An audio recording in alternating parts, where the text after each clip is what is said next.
All right, so today we are talking about resilience. That thing everyone needs in this crazy world. That's right.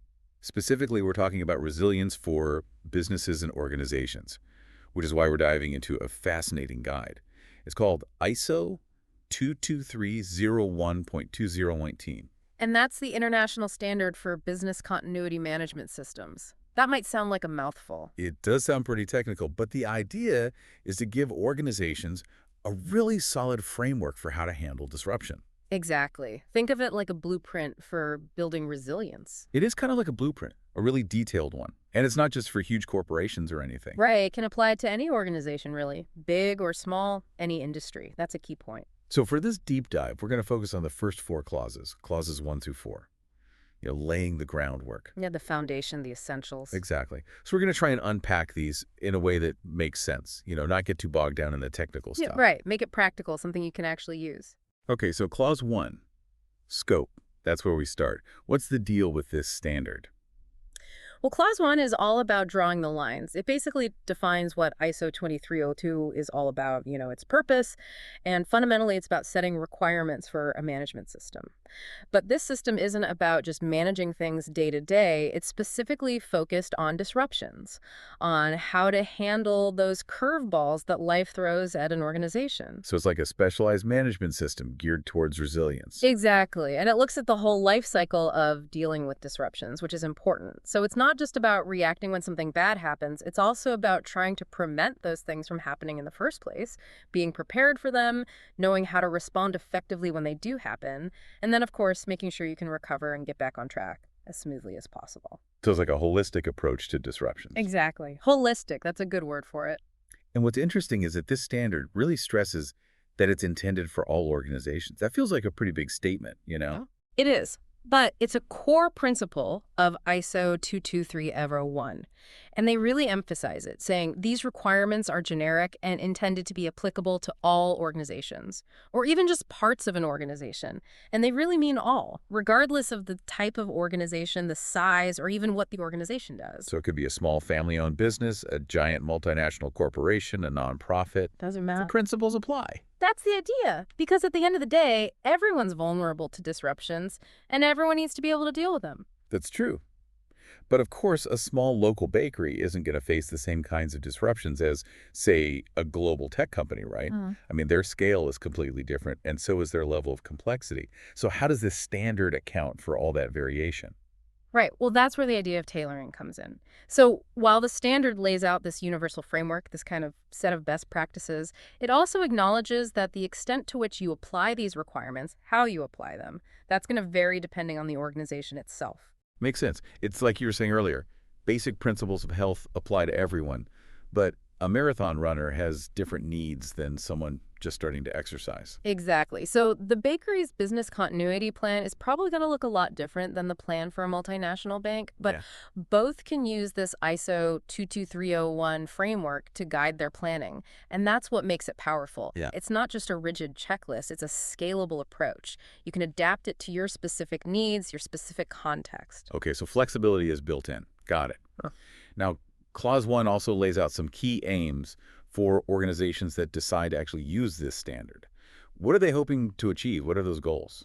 So there are four main outcomes that are highlighted. The first one is all about building the system itself, the business continuity management system, the BCMS. Yeah. And that involves not just setting it up, but maintaining it and making sure it keeps getting better over time. So it's not just a one-time project. It's an ongoing commitment to resilience, to always being ready for whatever might come up. It has to be a living system. You can't just write a plan and stick it in a drawer. Exactly. Which leads us to the second aim, actually. Because it's not enough to just have a system in place. You have to make sure that that system actually reflects your organization's overall commitment to business continuity. It has to match up with your stated policies and your values. Okay, so Yeah. walk the walk, not just talk the talk. Right. And then thirdly, and this is the big one, you're aiming to be able to keep delivering your products or services even when a disruption hits. But the key here, and this is where it gets nuanced, is that you're not necessarily aiming for 100% capacity right off the bat. It's about figuring out what level of operation is absolutely essential. What's the minimum you need to keep things running? And then you define that capacity beforehand so everyone knows what to expect. So it's about being realistic, Yeah. right?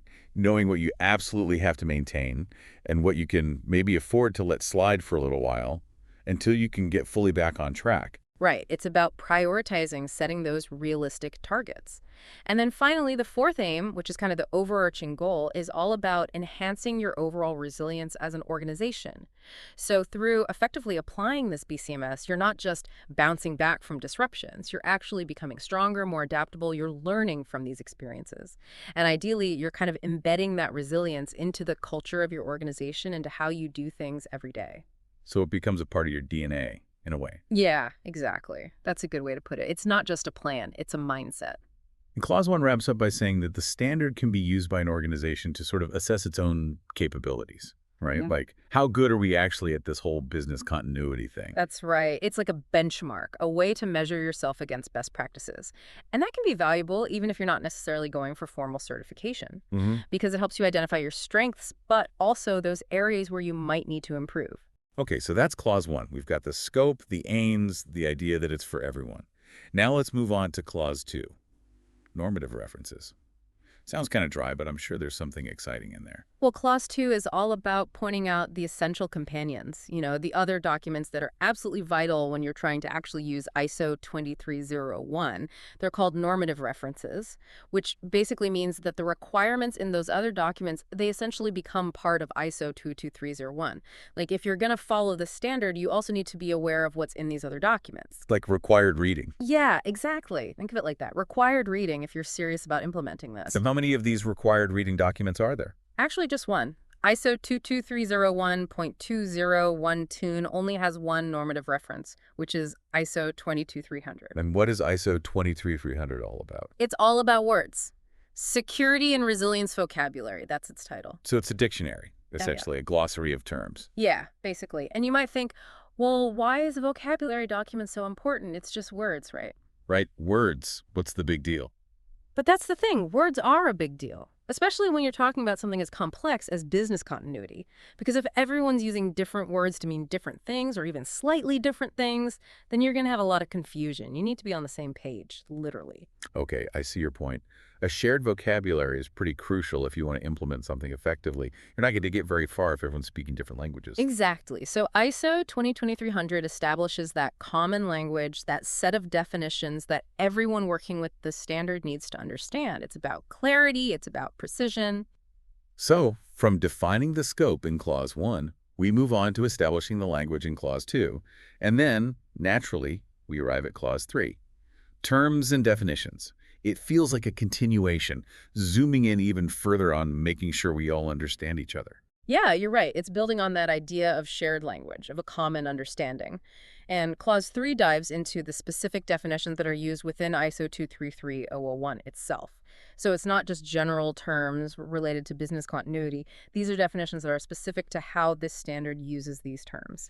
And the standard mentions that you need to look at both the definitions in ISO 2300, that vocabulary document we talked about, and this specific list in Clause 3. Does that mean there's some overlap, maybe some slight differences in how those terms are defined? Yeah, there can be some overlap. And that's where it's important to understand the hierarchy. So if there's any conflict between what's defined in ISO 22300.2018, the version referenced in the standard, and what's in Clause 3 of ISO 22301.2019, then Clause 3 wins. Okay, so Clause 3 is like the final word, the ultimate authority when it comes to definitions within this standard. Exactly. So if you're ever unsure about what a specific term means, that's where you go. It's the most up-to-date and most directly applicable set of definitions. Got it.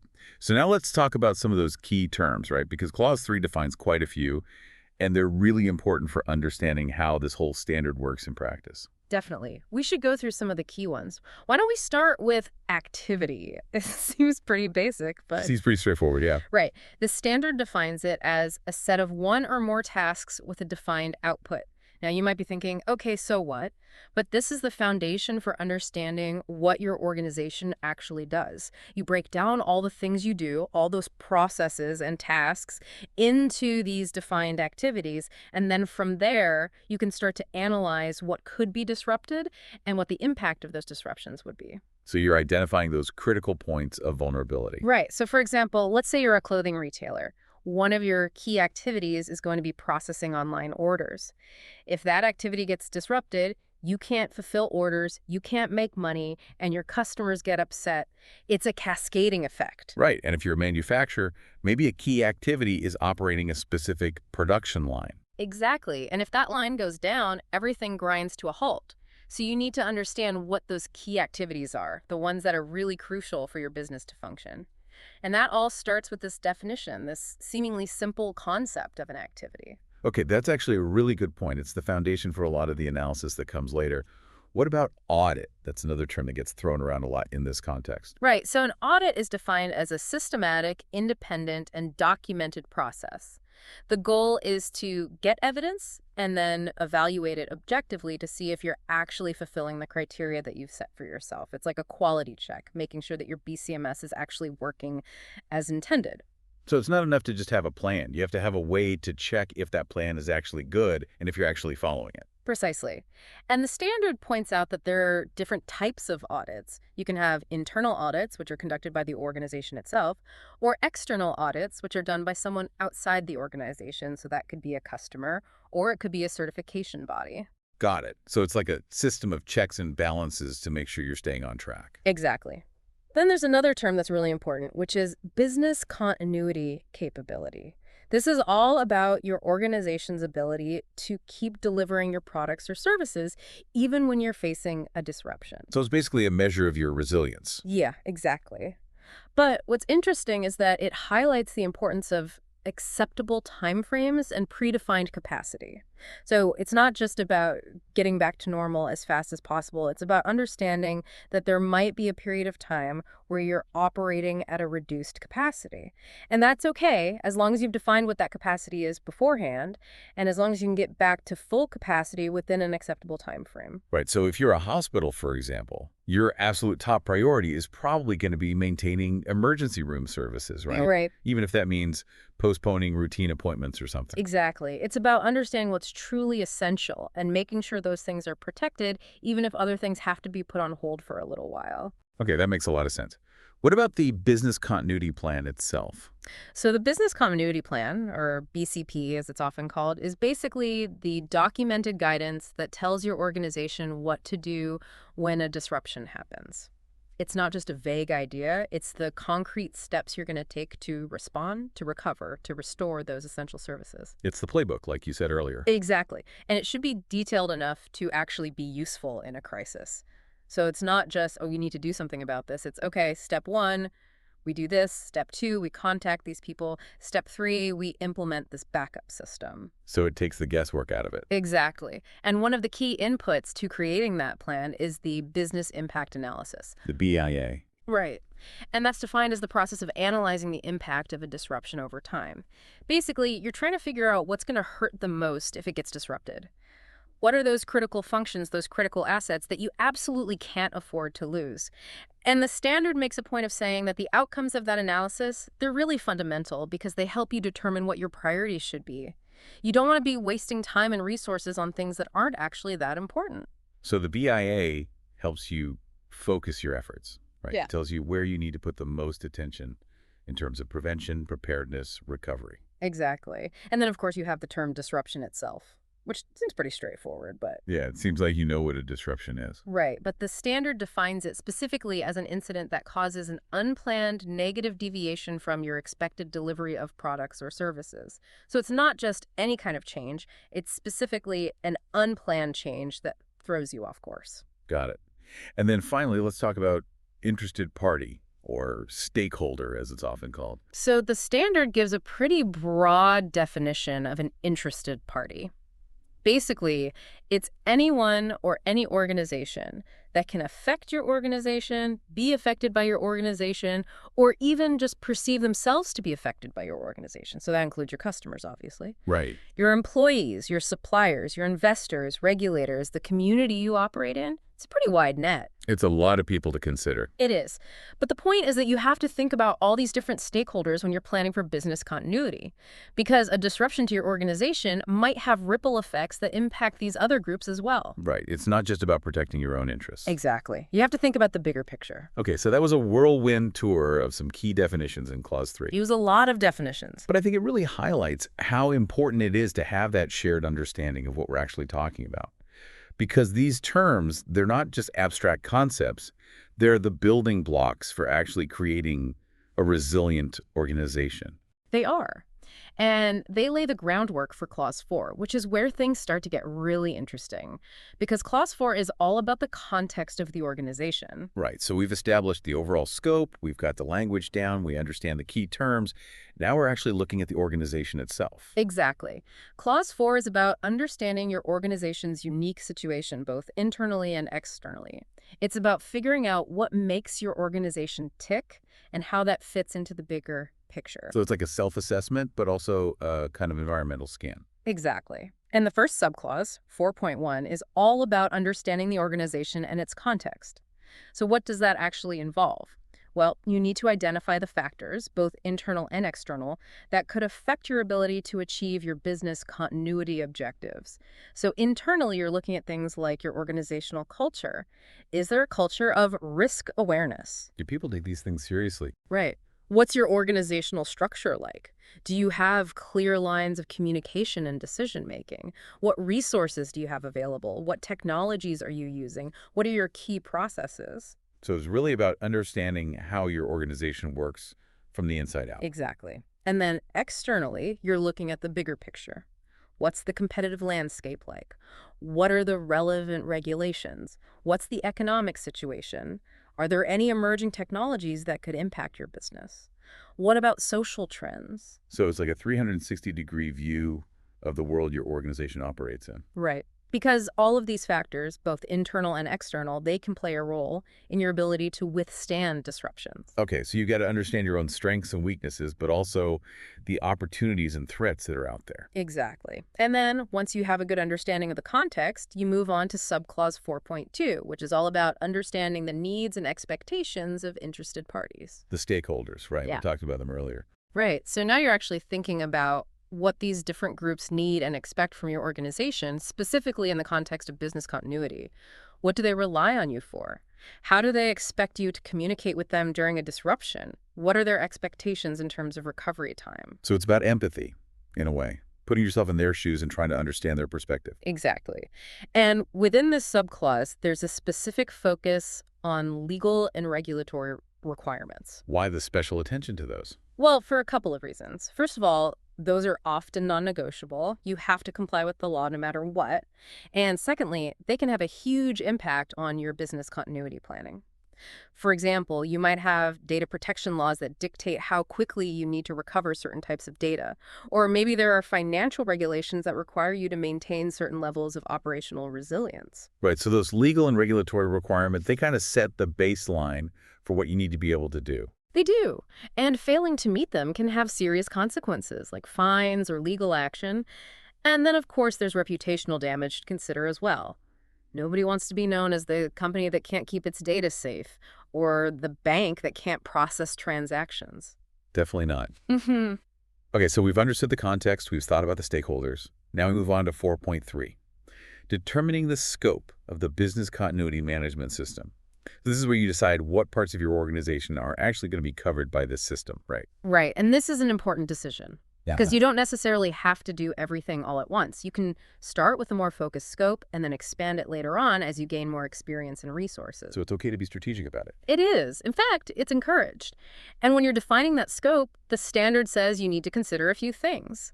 You need to think about that context that we discussed in 4.1. There's internal and external factors. Right. You need to think about the needs and expectations of those interested parties from 4.2. Your stakeholders. Right. And of course, you need to think about the products and services that you provide, the core of your business. The scope should make sense. It should be aligned with your overall goals and priorities. Okay, so it's not just a random decision, it's a strategic one. Exactly. And then finally, we get to 4.4, business continuity management system. Sounds like we're coming full circle. Yeah, in a way we are, because this subclause is really just about stating that fundamental requirement. You have to establish, implement, maintain, and continually improve a BCMS in accordance with the requirements of this standard within that scope that you've defined. It's like the overarching principle that drives everything It's else. the commitment. Exactly. The commitment to having a functioning and evolving system in place. So we've gone from the big picture to the specifics and back to the big picture again. We have. And I think that's what makes these first 4 clauses so important. They really lay the groundwork for everything that comes after. They do. They're the foundation of understanding. Understanding the environment, understanding the language, and understanding the organization itself. And without that foundation, all the planning and the procedures in the world aren't going to do much good. Exactly. You Yeah. need that solid base to build on, and that's what clauses 1 through 4 provide. This has been a great deep dive. So far, I think we really covered a lot of ground. And I'm curious, for anyone listening, what are some of those key internal and external factors that you think could disrupt your work, your organization? And who are those stakeholders that you absolutely have to keep in mind when you're thinking about business continuity? It's something to think about. It is. And as we move forward, we'll delve into those subsequent clauses, the ones that deal with leadership, planning, operations, performance evaluation, all that good stuff. But always remember, this foundation we've talked about today, it's what makes all of that other stuff possible. Thanks for joining us on this deep dive into ISO 22301. We'll be back soon to continue exploring the essentials of resilience. Until then, stay safe, stay resilient.